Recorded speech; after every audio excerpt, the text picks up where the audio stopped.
کوئی جزیرہ تھا، وہاں کا سیاسی نظم یہ تھا کہ سال کی آخری تاریخ کو جو ان کا موجودہ بادشاہ ہوتا اس کو جنگل میں چھوڑتے اور نیا بادشاہ لینے کے لیے وہ ساحل پہ آ جاتے۔ جو پہلا شخص ساحل پہ اترتا اس کو اپنا حکمران مان لیتے۔ جو بھی حکمران بن جاتا وہ خوش ہو جاتا، حالانکہ اس کو بتا دیتے کہ ایک سال کے لیے تجھے منتخب کیا ہے، سال کی آخری تاریخ کو تخت سے اٹھائیں گے، باندھیں گے، جکڑیں گے، اور اسی جزیرے کے دوسرے کنارے ایک جنگل ہے جہاں خاردار جھاڑیاں اور موذی جانور ہیں، وہاں تجھے پھینک دیں گے۔ وہ بھول جاتا، کہتا دیکھی جائے گی۔ اور سال کی آخری تاریخ جب وہ رسیاں اور زنجیریں لے کے آتے تو وہ پریشان ہو جاتا کہ آنکھ جھپکنے میں سال گزر گیا، پتہ ہی نہیں چلا۔ پھر روتا ہوا چیختا ہوا اس جنگل میں جاتا اور لوگ اس کو چھوڑ کے آ جاتے اور درندوں کا رزق بن جاتا۔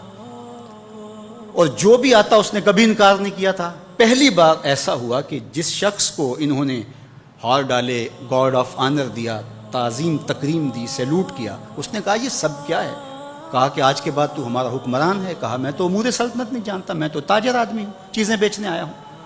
کہا کہ ہمارا اصول یہی ہے کہ سال کی پہلی تاریخ کو پہلا شخص جو جزیرے پہ قدم رکھتا ہے وہ ہمارا حکمران ہوتا ہے۔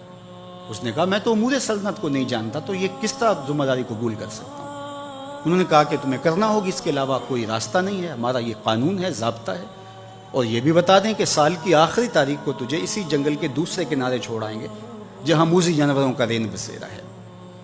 تو اس نے کہا اگر انجام اتنا دردناک اور خطرناک ہے پھر تو میں بالکل جانے کے لیے تیار نہیں ہوں۔ تو انہوں نے کہا تو چاہے نہ چاہے باندھ کے بھی تخت پہ بٹھانا پڑا تمہیں بٹھائیں گے۔ اس نے کہا اچھا مجھے یہ بتاؤ کہ سال بعد میری بات مانو گے یا نہیں؟ انہوں نے کہا کہ ہاں، قانون میں تو ترمیم نہیں کر پائے گا، لیکن یہ ہوگا کہ تیرے انتظامی حکم ہم ماننے پہ مجبور ہوں۔ اس نے کہا ٹھیک ہے، میں تمہارا حکمران بننے کے لیے تیار ہوں۔ رومی بولتے ہیں کہ جب بھی کوئی شخص تخت نشین ہوتا تو وہ بھول جاتا کہ میرے 7 سال کی آخری تاریخ میں کیا ہونے والا ہے۔ وہ عیش و عشرت کرتا اور یوں وقت گزارتا، سال کی آخری تاریخ آنکھ جھپکنے میں آ جاتی۔ لیکن یہ پہلا شخص تھا، تخت نشین ہوتے اس نے پہلا حکم نامہ جاری یہ کیا کہ کمانڈوز بلائے جائیں۔ بلائے گئے، کہا اس جنگل میں چلے جاؤ جہاں تم بادشاہوں کو پھینک کے آتے ہو اور وہاں کے موذی جانور کاٹ ڈالو۔ پھر بلدیہ کے ملازمین بلائے، کہا جاؤ جا کے وہاں کی جھاڑیاں کاٹو۔ پھر معمار بلائے، کہا جا کے وہاں محل تیار کرو۔ کچھ لوگوں کو بلایا، کہا جا کے وہاں پھول لگاؤ، پھلدار درخت لگاؤ، سایہ دار شجر لگاؤ۔ پوری حکومتی مشینری اس جنگل کو کٹوانے، وہاں کے موذی جانور قتل کروانے اور وہاں خوبصورت محل بنوانے، کنویں کھدوانے اور پھلدار درخت لگوانے میں صرف کر دی۔ اب سال کی آخری تاریخ کو جب وہ زنجیریں لے کر آئے تو اس نے کہا کہ مجھے کیوں جکڑتے ہو، میں خود جانے کے لیے تیار ہوں۔ اس لیے کہ یہ اس تخت پہ آرام سے نہ بیٹھا، یہاں بیٹھ کے تیاری وہاں کی کرتا رہا جہاں اس نے جانا تھا۔ کافر اور فاسق دنیا کے تخت پہ عیش کرتا ہے، بھول جاتا ہے کہ میں نے کہاں جانا ہے، اور صالح مومن اس تخت پہ آرام سے نہیں بیٹھتا، جہاں جانا ہے اس کے لیے تیاری کرتا رہتا ہے۔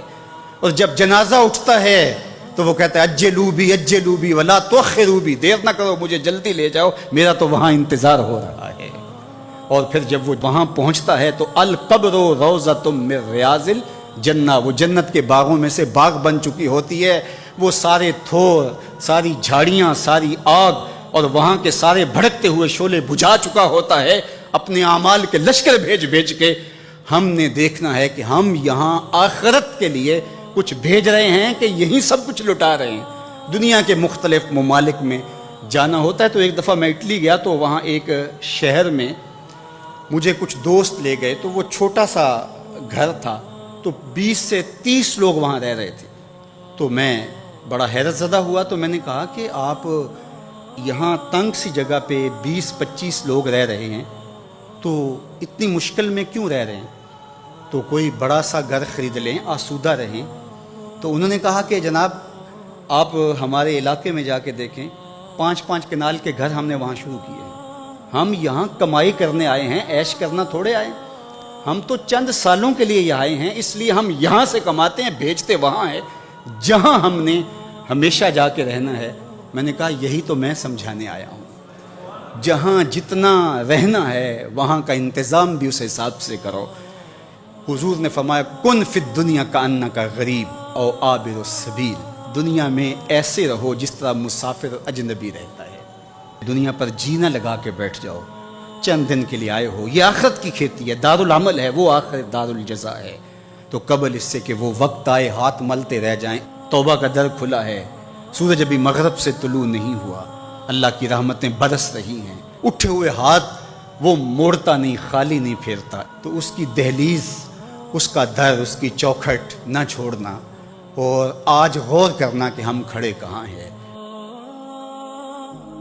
دین کی بات پھیلانا صدقہ جاریہ ہے، ثواب کی نیت سے ویڈیو کو شیئر ضرور کیجیے۔ جزاک اللہ۔